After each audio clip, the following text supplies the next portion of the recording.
اور جب ہم کوئی آیت کسی آیت کی جگہ بدل دیتے ہیں اور اللہ جو کچھ نازل فرماتا ہے اسے خوب جانتا ہے تو کافر کہتے ہیں کہ تم تو اپنی طرف سے بنا لاتے ہو۔ حقیقت یہ ہے کہ ان میں اکثر نادان ہیں۔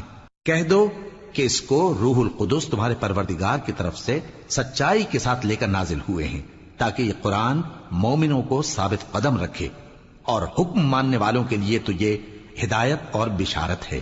اور ہمیں معلوم ہے کہ یہ کہتے ہیں کہ اس پیغمبر کو ایک شخص سکھا جاتا ہے، مگر جس کی طرف تعلیم کی نسبت کرتے ہیں اس کی زبان تو عجمی ہے اور یہ صاف عربی زبان ہے۔ جو لوگ اللہ کی آیتوں پر ایمان نہیں لاتے ان کو اللہ ہدایت نہیں دیتا اور ان کے لیے عذاب علیم ہے۔ جھوٹ تو وہی لوگ باندھا کرتے ہیں جو اللہ کی آیتوں پر ایمان نہیں لاتے، اور وہی جھوٹے ہیں۔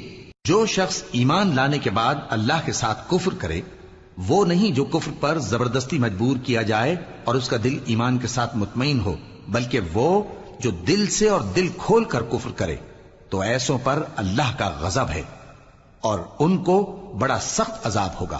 یہ اس لیے کہ انہوں نے دنیا کی زندگی کو آخرت کے مقابلے میں عزیز تر رکھا، اور اس لیے کہ اللہ کافر لوگوں کو ہدایت نہیں دیتا۔ یہی لوگ ہیں جن کے دلوں پر اور کانوں پر اور آنکھوں پر اللہ نے مہر لگا رکھی ہے، اور یہی غفلت میں پڑے ہوئے ہیں۔ کچھ شک نہیں کہ آخرت میں یہی لوگ خسارہ پانے والے ہوں گے۔ پھر جن لوگوں نے ایذائیں اٹھانے کے بعد ترک وطن کیا، پھر جہاد کیا اور ثابت قدم رہے، تمہارا پروردگار ان کو بے شک ان آزمائشوں کے بعد بخشنے والا ہے، رحمت کرنے والا ہے۔ جس دن ہر شخص اپنی طرف سے جھگڑا کرنے آئے گا اور ہر شخص کو اس کے اعمال کا پورا پورا بدلہ دیا جائے گا اور کسی کا نقصان نہیں کیا جائے گا۔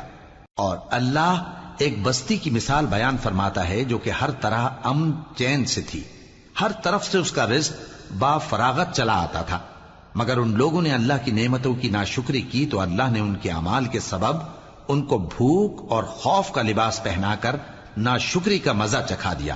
اور ان کے پاس انہی میں سے ایک پیغمبر آیا تو انہوں نے اس کو جھٹلایا، سو ان کو عذاب نے آ پکڑا اور وہ ظالم تھے۔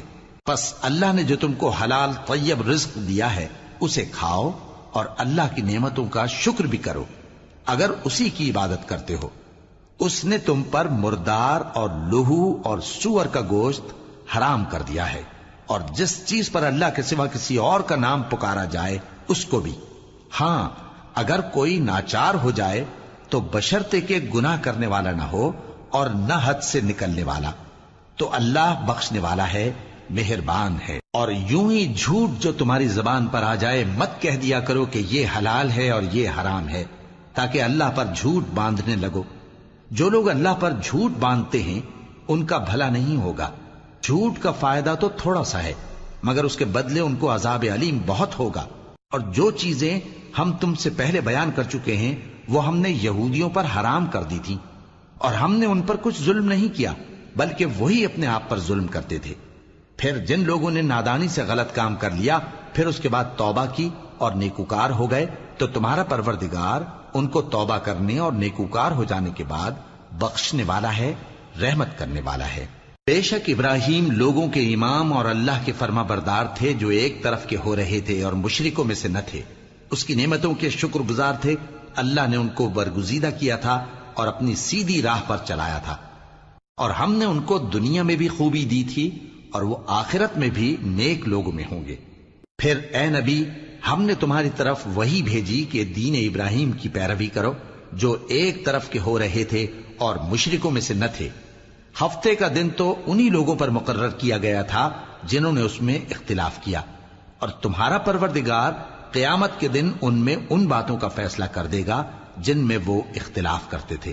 اے پیغمبر، لوگوں کو حکمت اور نیک نصیحت سے اپنے پروردگار کے رستے کی طرف بلاؤ اور بہت اچھے طریق سے ان سے مناظرہ کرو۔ جو اس کے رستے سے بھٹک گیا تمہارا پروردگار اسے بھی خوب جانتا ہے، اور جو رستے پر چلنے والے ہیں ان سے بھی خوب واقف ہے۔ اور اگر تم ان کو تکلیف دینی چاہو تو اتنی ہی دو جتنی تکلیف تم کو ان سے پہنچی، اور اگر صبر کرو تو یہ صبر کرنے والوں کے لیے بہت اچھا ہے۔ اور صبر ہی کرو، اور تمہارا صبر بھی اللہ ہی کی مدد سے ہے، اور ان کے بارے میں غم نہ کرو، اور جو یہ سازشیں کرتے ہیں اس سے تنگ دل نہ ہو۔ کچھ شک نہیں کہ جو پرہیزگار ہیں اور جو نیکوکار ہیں اللہ ان کا مددگار ہے۔